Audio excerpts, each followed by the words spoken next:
When you go to museums and read historical books, you can always read about the men, but where are the women? I felt I owed it to not just our forefathers, but our foremothers to celebrate what they have done in our country. It just seems to be that we as women have to fight longer and harder to get our equal due. We have museums for postage stamps and the military. There's even a spy museum. There's even a buildings museum. We have museums for everything, but not for half the population that has created this great country. We're 53% of the population. It's necessary that the parts of our history that are unknown to boys and girls be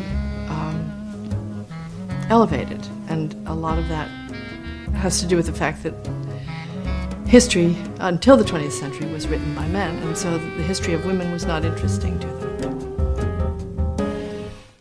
Let's take some land on the mall and build the Women's Museum. But there's been tremendous resistance to it.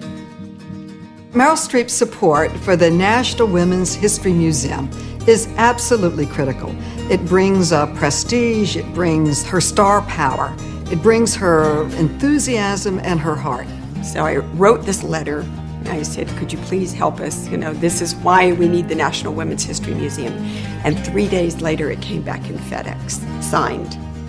And I almost fainted. She's such an inspiration. She's America's greatest actress. Is there a difference between playing a historical character and a fictional character? No. The pearls, however, are absolutely non-negotiable.